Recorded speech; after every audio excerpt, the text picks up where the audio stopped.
Welcome to the Backyard Professor Responds videos. So, new information about UFOs hovering about and being very close to the International Space Station. What's up with this very remarkable, interesting news story? I want to delve into this in just a brief way because this is shocking if it's real. The question is, what are these UFOs? We know we've been seeing things around the International Space Station. Now, remarkably, NASA itself has been videoing and filming these supposed UFOs as well, and therefore, this is really worth looking into. The Angry Astronaut, one of my favorite channels, has looked into this, and he is responding to Ben at CubeSat, who also looked into this. And let's take a listen to what Angry Astronaut says about the UFOs hovering around and possibly interacting with the International Space Station. This is big news if this is true. And interestingly, it really is true, but what are they? Let's listen.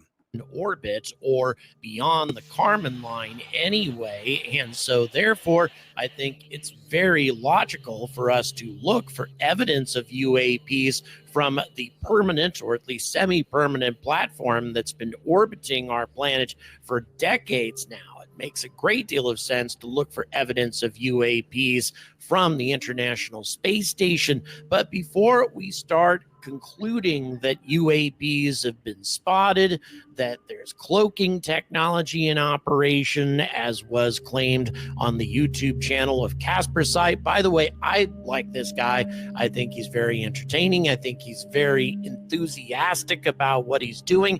But unfortunately, if you're going to report on these sorts of things, you also need to have a good idea of exactly what astronauts see on a regular basis while they're on the International Space Station. I also like CubeSat. His enthusiasm even outdoes mine, which is pretty impressive in some ways. I think I'm fairly enthusiastic, but we're all trying to figure this out. And I know I've critiqued other YouTube content creators, and I'm sure I've been critiqued, and properly so, when I make boo-boos too. The Angry Astronaut, though, is extremely knowledgeable, and he's not critiquing CubeSat as a person. He is critiquing his coverage of this footage, and I actually learned something really new about the International Space Station from Angry Astronaut in this video. And this is what spurred me on to saying, you know, I'm going to share this. This is knowledge worth knowing. So let's keep watching. And the vast majority of these objects are not UAPs, but rather objects that were launched or dropped or detached from the International Space Station. A lot of people are not aware of just how frequently we launch things from the ISS on purpose. And for these particular clips where cameras are tracking an object soaring through space, flying away from the station, flying towards the station, etc. In many cases, the reason the cameras are tracking this object is because it was launched from the station in the first place, and now they're tracking the performance of the object. And in some cases, these objects can definitely be mobile because they have their own maneuvering thrusters, their own propulsion systems, and so on. And very frequently, these objects will test their propulsion systems while they are in close proximity to the International Space Station, so that if anything goes wrong, theoretically, they might be retrieved. And that is worth understanding. They aren't UFOs as such, but there's a lot more objects up there that NASA is keeping track of that perhaps we down here who watch the sky, when we start seeing some of those objects, we might get very excited and say, whoa, wait, that's not a satellite in orbit. That's something entirely different. It could be a UAP, when in actual fact, it might be one of the experiments or a satellite that is set off by the International Space Station. Other companies who are down on the ground actually ship up their satellites to the International Space Station, and the space station astronauts will put those satellites in a particular orbit. Now, what really struck me with this, and I had never before supposed this, shows how naive I am and how uninformed I am. And that's why YouTube is such a valuable source of information for us on all things UFO UAP. I have always just kind of assumed that satellites are pretty big objects. They have to have those long antenna things on them, 6, 8, 11, 20 feet in between a great big ball or a cube that holds the computer or the tracking system or the radar, whatever it is that this satellite is, or the cameras that is mapping the Earth or watching the weather patterns on Earth from above, etc. I've always assumed they're just really large. I was shocked at how Angry Astronaut explains the size of so many now objects in the sky, and they're certainly not uniform in size by any means. This was cool to learn. Let's keep listening. So, yeah, you can have lots of things going on in close proximity to the ISS, with objects being caught on camera that might, to the untrained eye, look very much like a UAP, but is actually a CubeSat or perhaps a hatch door or something that fell off accidentally during a spacewalk, or some other part of the space station that got detached during a repair operation, those sorts of things. It's very difficult to go out and retrieve these objects in the case of these sorts of accidents. So as a result, the crew oftentimes just lets them float slowly away from the station until they eventually burn up in the atmosphere, or in some cases, crash straight through a resident's house, as was the case with one poor resident who had a piece of the ISS come straight through his roof. But why does NASA or anybody else launch satellites from the International Space Station in the first place? Well, first of all, we need to talk about the types of satellites that tend to be launched from the space station. The vast majority of these satellites are called CubeSats, satellites that are roughly the size of a shoebox, or in some cases, even smaller than that.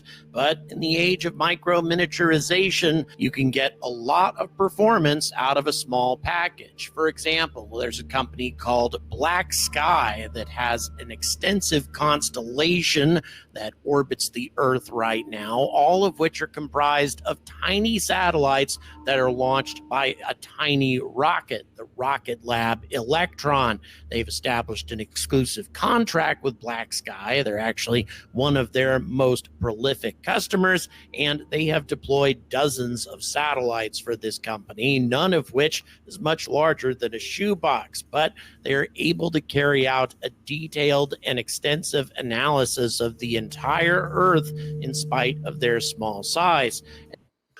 I can't help it. To me, that is really intriguing. Now, I've gotten to where I've taken looking at the skies, as many of you now know, and I appreciate your enthusiastic response to this. I have a pair of night vision binoculars. I'm going again out tonight. I am working to getting a very nice telescope, which I will utilize as well. So in the process of turning my eyes upward instead of always downward on my cell phone, I am now aware that not every light out there that's moving, regardless of what directions, is a UAP or an anomaly by any means. And quite frankly, they have been launching satellites of all sizes. And we can see that in the dimness factor of the moving lights. Even in my recordings, some of these satellites, like the Starlink, which I do try to identify as I see them, they are pretty bright. They're big. They're a big object. But some of these much more dim lights that come flying through my field of view in my binoculars, who's to say it's not one of these small shoebox size things? So it's really important to recognize that we are dealing with all types of different shapes, which is going to affect the amount of light reflected off of them and their apparent brightness to our cameras and or telescopes. This is really good to know that, and he said that these companies have been doing this with dozens and dozens and dozens of satellites. The skies are busy. The last time I went out was a very busy night. I was really quite surprised. And I was moving my binoculars around. I was up in the Big Dipper. And then I went over to Regulus and Leo. And then I went back over to the constellation of Orion, and I looked at the sword and the belt. And then I went up to Betelgeuse, the great big red giant way up in the corner of Orion. And then I came all the way down to Rigel on the other side, the blue giant. I showed you several different portions of the sky. I think I even showed you Pollux of Gemini, the twins, that's straight up ahead. And Mars right now is in Pollux. It's very interesting. But I mean, all over the sky, it didn't matter where I went, there was a lot of activity. And so this is kind of exciting. In fact, it's very exciting. It's fun. It's interesting to learn about astronomy. It's interesting to learn about our cosmos and to see the incredible, astonishing accomplishments that we have done as a humanity of putting things in space that stay up there and that orbit the Earth and that have instruments on them to give us a better understanding of our home, both here on our globe and there out in the night sky. That's incredible. It is so cool to be a part of being able to take part in recording this stuff and getting UFO anomalies as well. I mean, what a great time to be alive. This new information is very valuable for me now that I've begun looking at the sky. And so I greatly appreciate Angry Astronaut sharing his terrific astronomical knowledge with all the rest of us. I want to say thank you. Hats off to you. Good stuff. I'll watch a lot more of his videos. But yeah, let's keep looking at the night sky. I am going out again later tonight, and I will post the video if I get back in early enough. I do have to work tomorrow, but if I get back early enough from my videos, tonight's supposed to be a pretty good night. It's not going to be super cold or super windy like it was the other night. I mean, I got to where my fingers were numb. Several of you told me there's gloves that I can still use the touch screen. I will look into that. But tonight promises to be somewhat warmer. And this weekend is going to be really nice. I'm looking forward to capturing more video footage and seeing what anomalies I can get. So thanks for being on this journey with me. It's fun. We're exploring the cosmos. We're learning about ourselves. We're learning about our home out there. We're learning about our home here. We're learning about potential other civilizations that, for better or worse, perhaps even within our lifetimes, we might actually be interacting with other civilizations. That's enough to make me want to keep going to the skies, man.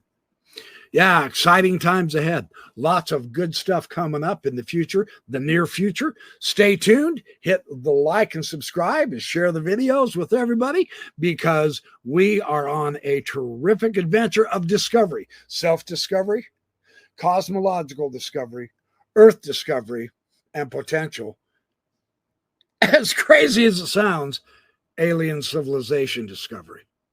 We're doing it right here on the BYP channel. I will see you soon, my friends. I'll catch up to you.